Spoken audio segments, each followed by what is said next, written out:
Known for its rich biodiversity, abundant natural resources, and strategic location, the Philippines stands tall as the pearl of the Orient Seas.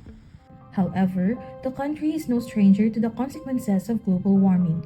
Named as the third most vulnerable country to climate change in 2017, the country is left to battle rising temperatures, stronger typhoons, flooding, and sea level rise.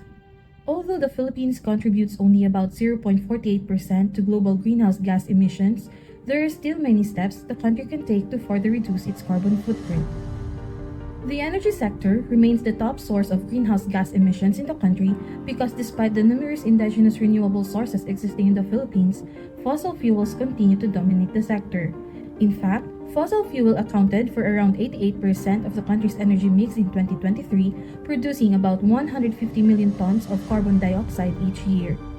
The country has a lot at stake, not just ecologically, but economically too. Annual losses from typhoons of GDP are estimated to be about 1.2% each year, with super typhoons such as Yolanda bumping the number up to as high as 4.6%. Disaster intensified by climate change have cost the agriculture sector about $23 billion in damages over the past years. And because the price of electricity from fossil fuels depend on global markets, businesses utilizing it are slapped with unstable power bills and rising operating costs. To counter this, numerous policy instruments have been passed to drive the country's transition to renewable energy.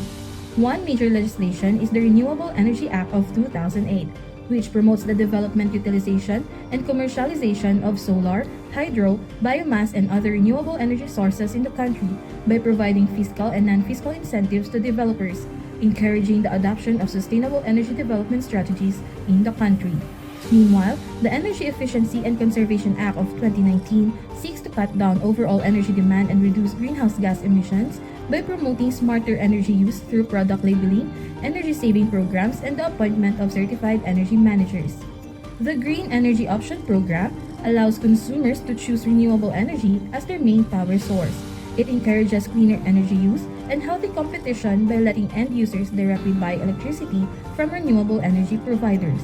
However, despite these initiatives, the Department of Energy stresses that since the energy sector is completely privatized under the Electric Power Industry Reform Act of 2001, it is challenging to implement measures to move away from fossil fuels. While the environmental benefit of shifting to renewable energy is obvious, private sector players still consider the market as their primary indicator. Investing in renewable energy is a more economically viable option than investing in fossil fuel-based energy sources. Due to the global movement of transitioning towards renewable energy, fossil fuel-based power plants face the risk of becoming stranded assets in the long term. On the other hand, energy efficiency measures also lessen the cost by lowering the power consumption of a particular establishment. The Green Energy Option Program or GEOP is a mechanism under the RE Act to give consumers the power to choose where their energy is sourced from and decide to shift to 100% renewable energy. Participating in GEOP has shown economic benefits to companies, with some saying that their electric bill has been reduced by up to 10%. Aside from the GEOP, high-consuming companies also set up their own solar rooftops to have an alternative source of energy aside from the grid, minimizing the cost. This is usually paired with energy efficiency and conservation measures, such as ensuring that building appliances are energy efficient and conducting energy audits to identify and prevent energy leakage.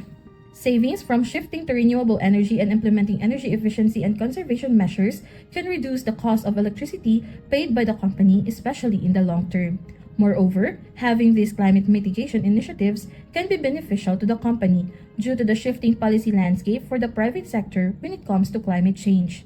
Companies can also take the lead in promoting low-carbon initiatives like encouraging employees to walk or bike to work, organizing tree planting activities, and raising awareness about the importance of watersheds and other key ecological systems. Businesses can also choose to operate an LEED-certified buildings to support sustainable infrastructure and promote a more energy-efficient work environment. Currently, a proposed bill in the Congress, the Low Carbon Economy Bill, intends to put a cap on emissions for covered enterprises, so that when the enterprises exceed that emissions cap, they are required to invest in mitigation measures.